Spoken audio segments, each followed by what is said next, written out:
Hello, for a bit of admin before this actual video starts. This video is again another video that is in partnership with the Times and Sunday Times Cheltenham Literature Festival, and they were so kind and let me interview some amazing authors over the course of the festival, and this one is an interview with Laini Taylor.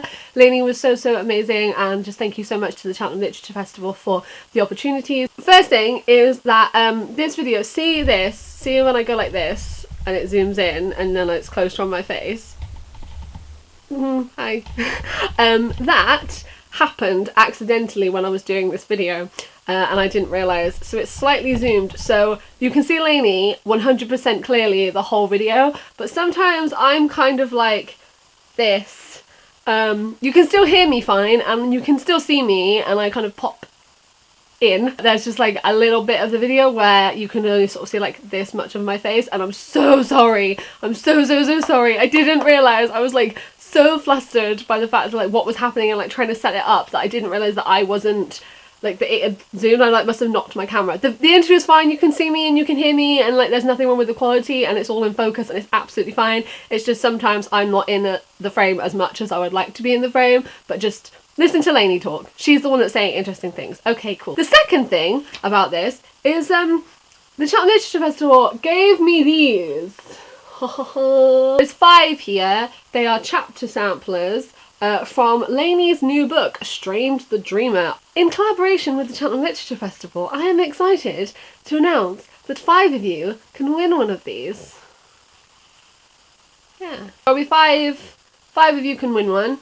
I'll do a click to tweet link below, and then you just click to tweet it, and then I'll just choose 5 winners. Tell me why in the comments why you would love to have the chapter sampler, and what you're looking forward to, what you love about Laini's writing, and why you're excited for her new book. I'll keep it open for a month, and then I will send them all out to you. Laini's new book comes out in March 2017, and I've read the chapter sampler. It sounds amazing. It's so good. Thank you again to Laini Taylor and the Cheltenham Literature Festival for letting the interview happen and for joining me on my YouTube channel, and I hope you enjoy the video. Bye. So you get used to it. Oh, look at the lens. Hello everyone, Ren here, and today I am at the Cheltenham Literature Festival again with Laini Taylor. Would you like to just introduce yourself for those of the people that don't know? I'm sure most people do. But I'm Laini Taylor. I'm author of the Daughter of Smoke and Bone trilogy and the forthcoming Strange the Dreamer.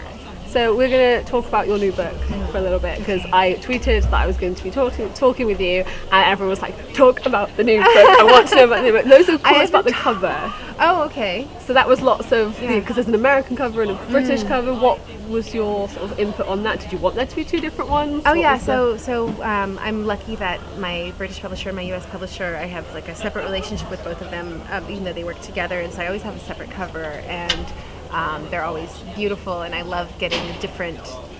One of my favorite things is getting like foreign editions in the mail and different editions and seeing what they look like. And in this case, well, whenever my UK publisher sends me a cover, I always love it immediately. Like, they have such a sophisticated sensibility, and so this one was no different. I had several choices of how the moth would be positioned, right, and that was about the level of my input. They look amazing, and I'm someone who collects different covers of books, so like me too. It completely adds to my collection. Like, okay, that's 2 I need to get when that one comes out. Like, I've got all the covers of the Harry Potters, like all the different ones. Yeah, we've started with the illustrated editions for my daughter because she's 7, so it's like the perfect age to sort of start again with the new releases. Have you got just Chamber of Secrets one? We just started it. Isn't it the most beautiful thing so ever? Beautiful. So what was writing Strange the Dreamer like different to the Daughter of Smoke and Bone trilogy? How did it? Well, it was really different. I mean, in so many ways, and it was really hard. Like, Daughter of Smoke and Bone started in a way that was really unique for me. Like, I was at this point of really sort of extreme distress with a different book I was trying to write that had become so it was refusing to come together, and I had gotten to this point where I was forcing myself for several months, and by the time I don't give up lightly, and I hadn't given up, but I was really demoralized, and writing had become very painful and miserable. And so one day I was like, oh my god, this is too bad. Like, I hate writing right now, so I have to have one day to write something else just for fun. Yes. And I sat down, and it felt like it happened really out of the blue. Like, I had no idea what I was going to write. I was like, I'm going to write this story. It was just, I sat down, and there's this blue-haired girl, and she was arguing with her father, who was a monster, and there was a wishbone, and there was teeth, and it was like, I wrote all day, I think, with a smile on my face. This has never happened to me before, since it was like something out there knew I needed. It just gave you all of this like love. Yeah, and it was funny because it felt like it was really out of nowhere. But then when I look back on my blog for that year, I discovered that a lot of the seeds of it had been in my previous writing, and then had sort of. So it was this case of when I finished my first book, I'd started a writing blog with a blogger in the UK actually, and it was like a prompt writing site. Yeah. And we would write a short piece every week, and it was like a way to sort of like write short pieces for fun and love writing. And a lot of what became Daughter of Smoke and Bone sort of was born in just little snippets through that. So I think it was a really good exercise for me. But it felt then like it came out of nowhere. But there was preparation. It just, but with Strange the Dreamer, it was the first time in my career that I ever sold a book on pitch. When I finished the trilogy, I had this like great opportunity. I've been living for 5 years with these characters, and now I can write anything. Like, what do I want to write? And there was a couple of stories. There's two sort of main stories, and I pitched and sold them both as part of this contract. And I was like, which one first? And this story had been in my head in a vague sort of way for like 20 years, and so then I had to sort of gather it together and it didn't present itself in that like, oh, the characters are alive, here they are, and you know they're alive from the first moment. I really had to find them, and it was very effortful. So I came to love them and know them, but it took months versus that one blessed day. I love hearing about writing processes because I'm someone who writes as well, and like it's taking so long. I just finished my degree, so I kind of had that as the excuse of like I haven't been writing because I've been doing that. But as like for me, some of the characters that I write about, like they just exist, like that's supposed to be their name, that was supposed to be who they were, and then with others it's so difficult. That never happened to me until I was, you know, because I have creative issues. I'm really uptight and like perfectionism, and like I think I'm holding on so tight that I don't like give them room to do that. And so that was really, I never believed that happened. I thought that those others were lying. What are they talking about? You're just lying to make us feel bad. Like Sarah J. Maas said like a really good, I went to her event last week, she was here, and she said it's like radio frequency. It's like really fuzzy and then suddenly it just like clicks. I just heard her in Dublin the other day, and hearing her speak was really interesting.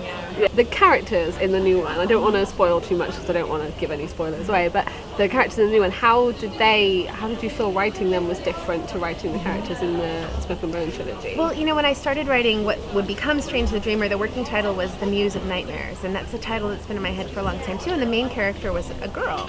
And in a very, you know, she's in the book, but she is also a main character, but I had this idea, and she lives in a city that for various reasons is very mysterious, and I wanted to introduce the girl and the city through the eyes of a stranger coming there, and so I wanted the boy, who would also be important, to sort of be the character through which you enter the story. And so as I started trying to figure out who he was in order to make that happen, like I just fell so in love with him, and he really took over, and it became his book, and so that was really unexpected. And I was writing a chapter, you know, about him to figure out who he was, and he's a librarian, and on the day that I discovered that he had his nose broken as a child by a falling book of fairy tales, which I think I can relate to that. That was the day that I really fell in love with him, and I knew this was his story actually, and that chapter was called Strange the Dreamer, and I looked at it and I thought, that's the title of the book. And then I just had to convince my publishers who had already announced that it was called The Muse of Nightmares. So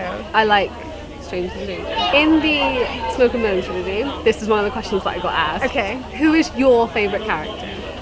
Well, it's hard to, I mean, like, Karoo is my favorite character. It's like picking a child, isn't it? So it's a difficult question. But. I mean, I think Karoo had to be, like, she was so the emotional core of the book that she had to be my favorite character, but there were other characters who were easier to write when they would come along, but because their role was different or was less critical. And Susanna was always really fun to write, and she was really, really important, and I didn't realize that until I started writing Days of Blood and Starlight, and it was so dark, and I had set myself up to write such a dark book, and I knew I didn't want it. I had read a book recently, a YA book that was very dark. It was a sequel, and it had gotten to a place where I didn't want to even pick it up and go back to that place, and so I knew it was a sort of a cautionary tale for me. I don't want to write that kind of book. Like I still want it to be fun. Like I need to honor the darkness that I've created here, but also make it be fun to read. A good mix is good sometimes, Yeah, because I think like that's what it's like in life as well. exactly. And so I said, I know the way to do that is to have Susanna in it, so that she can bring humor into the story, even in any situation. And so I had to figure out how to get her into the story and keep her in the story. She's fun to read as well. Yeah. Like when you're reading it, she's Good. really like,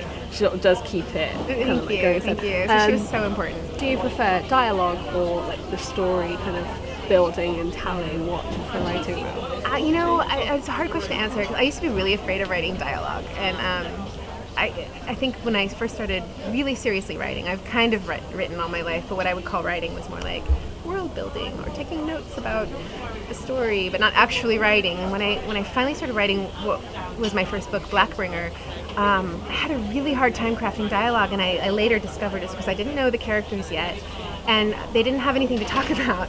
I was trying to create dialogue out of thin air without anything important for them to talk about. And I realized that once the story is happening and they have things to talk about, it happens really naturally. And now I think the dialogue is like really the heart of the book. It's the place where the characters are the most alive, and it makes the most direct connection to the reader.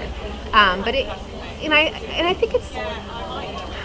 I love writing descriptive writing too, and I love being narrative. But I think dialogue is so important.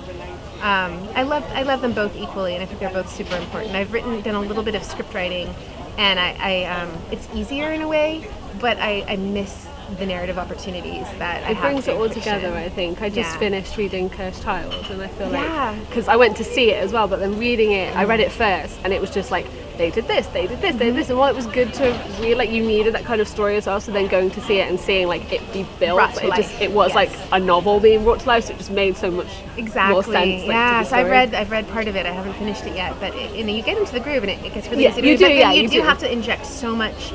You have to bring so much to it that the director will have brought to it when you see it Yeah. on stage. And Finally, just one of his someone saying about your new book, just sort of what is it about?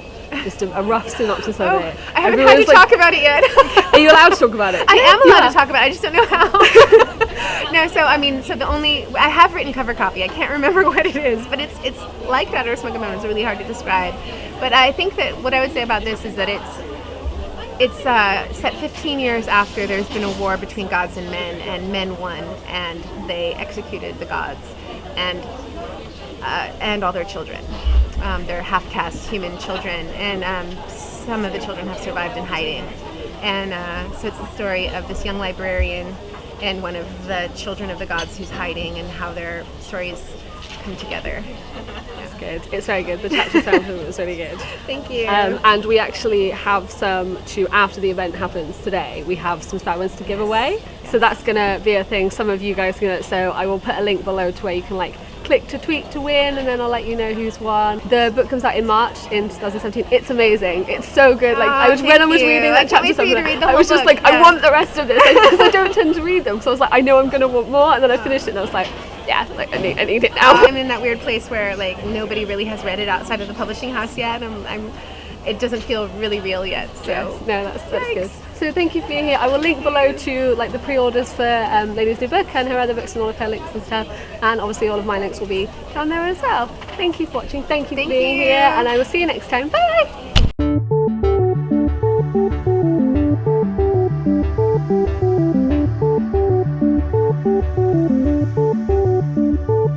High five the camera every time.